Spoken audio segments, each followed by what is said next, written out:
this video is going to cover fuel tax, which is included in your Truckwin software.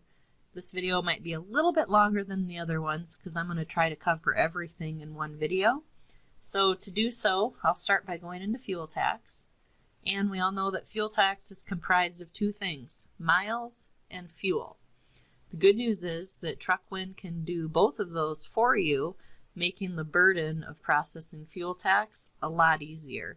So I thought I would show you quickly how the fuel would come into fuel tax and then also the miles, and then show you the basics on processing it, what the report looks like, stuff like that. So I'm going to start with the fuel portion. So if I go back to dispatch, I've got two ways I can get fuel into Truckwin. One of them being I can manually enter it in through our advanced system. So if I go up to advanced system, I can go to enter driver advance. I would choose the driver that purchased the fuel, click prepare advance. I would come down here and it defaults to other advance. I would click on fuel cards, and this would allow me to enter the fuel purchase information into Truckwin, and I can either assign it to a trip or I can leave it unassigned to a trip, and then I would just click OK, and that would book the fuel for that particular driver. So if it was an owner operator, it would charge them back for it. If it was a company driver, it would just go right to your fuel expense in general ledger. The other way, if you don't want to manually enter fuel in and you use a fuel card, you can import your fuel. So if I go to advanced system and import fuel card advances, and we'll come down to, we'll say I have a Fleet 1 card. So I'll do import Fleet 1 advances. Then I will browse out to where I have the file saved on my computer. And this is something we can help with you get set up. But I find my file for that day, click continue, and this is what the screen looks like when you import fuel. You can tell it gives me the driver ID and the tractor number that purchased it, and I can tell which ones are fueled because there's a price per gallon. I see there's some with the 0. If I scroll over, I can see, oh, that was reefer fuel that they purchased there. And if I keep scrolling, it looks like there's a $150 cash advance. But anyways, how this would work is you can go ahead and hit post advances, and it posts that information into fuel tax for you with the state. I'm going to go ahead and just cancel here. So that would be how you get the fuel in. As far as the miles, it's pretty simple. When you are completing a trip in dispatch, so we'll say this trip ending in 12:38 is ready to be completed, and it's going from Fort Dodge, Iowa to Lamar's, Iowa, ending in Sioux Falls, South Dakota. I would just come here and hit complete trip, and I hit proceed. And it flashed up a map there because it reran the miles for that trip for any changes that I made and sent that information into fuel tax for me. So that's how you get the information into fuel tax. Here's how you would process it. So I'll go back to fuel tax. As the miles and the fuel come in, they sit under this enter update entries. So if I click on that, I'm going to see separated out by tractor all the trip numbers that have come across for miles and fuel. And if I want to view them, I can simply click on it and do update.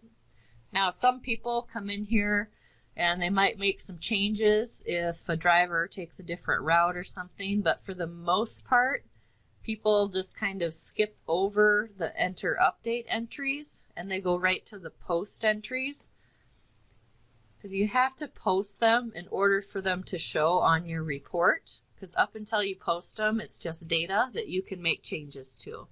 So you would go to post entries, and if you want to do a specific month at a time, you can. There's nothing wrong with just posting everything that's in here. So I'm just going to go ahead and hit post. And it says it's successfully posted. So if I go back to enter update entries, you'll see that it's empty, and it's going to be empty till I either complete a new trip or manually enter fuel or do a fuel import. So once I have all my information posted, the main report, your IFTA report that you file, is the fleet summary report, which is right here. So I'm going to click on that. And I have some data in there from quarter 2. So I'm going to click from quarter 3 to quarter 2 and hit refresh selection grid. Then I hit continue. And I always go with the defaults, and I put a check mark next to omit states with no miles or gallons just to keep my report tidy. And I'm going to hit prepare report. And this will allow you to see what the report looks like. It's got all your states. It's going to list out the total miles for that state, the taxable miles. Then it's going to calculate how much fuel you should have consumed if you drove that many miles in the state. Then it looks at how much fuel you actually purchased in that state. Then it gives you the difference and shows you the amount that should be taxed and the rate. And it gives you your net fuel tax. So if I scroll down, it's going to give me my cumulative total. So this particular company, and I believe they have like 30 trucks, owes about $2,900 for their fuel tax for that quarter. And it will also give you your miles per gallon. So you can kind of look at that, and you should know if that looks right or not. If it doesn't look right, you can start looking. Did a trip get missed? Did fuel not get imported for a day? Different things like that. So that's your main report. There's a road tax report for those states like Oregon.